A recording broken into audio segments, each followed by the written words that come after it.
আসসালামু আলাইকুম dear fighters. আমরা আজ যেটি নিয়ে পড়াশুনো করব সাধারণ জ্ঞান, অর্থাৎ এক সময়ে বাংলা, বিহার ও উড়িষ্যার রাজধানী মুর্শিদাবাদের পূর্ব নাম কী ছিল?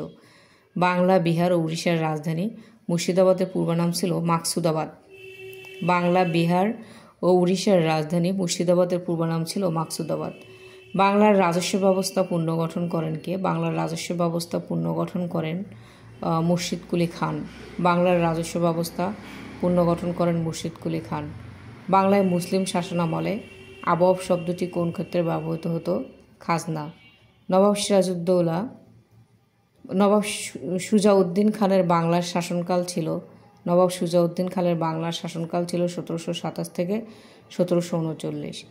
নবাব সিরাজউদ্দৌলার পিতার নাম কী ছিল? নবাব সিরাজউদ্দৌলার পিতার নাম ছিল জয়নুদ্দিন। নবাব সিরাজউদ্দৌলার পিতার নাম ছিল জয়নুদ্দিন। সিরাজউদ্দৌলার প্রকৃত নাম কী ছিল? সিরাজউদ্দৌলার প্রকৃত নাম ছিল মির্জা মোহাম্মদ। সিরাজউদ্দৌলার প্রকৃত নাম ছিল মির্জা মোহাম্মদ। অন্ধকূপ হত্যা কাহিনীটি কার তৈরি? অন্ধকূপ হত্যা কাহিনীটি হলওয়েলের তৈরি। অন্ধকূপ হত্যা কাহিনী হলওয়েলের তৈরি। পলাশী যুদ্ধ সংঘটিত হয় কোন নদীর তীরে? পলাশী যুদ্ধ সংঘটিত হয় ভাগীরথী নদীর তীরে। পলাশী যুদ্ধ সংঘটিত হয় ভাগীরথী নদীর তীরে। সিরাজউদ্দৌলা কোন যুদ্ধে পরাজিত হয়? সিরাজউদ্দৌলা পলাশীর যুদ্ধে পরাজিত হয়। নবাব মীর কাসিমের বাংলায় শাসনকাল ছিল নবাব মীর কাসিমের বাংলার শাসনকাল ছিল 1760 থেকে 1764।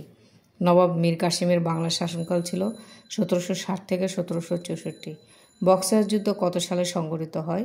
বক্সার যুদ্ধ 1764 সালে সংঘটিত হয়। Thank you for watching the video.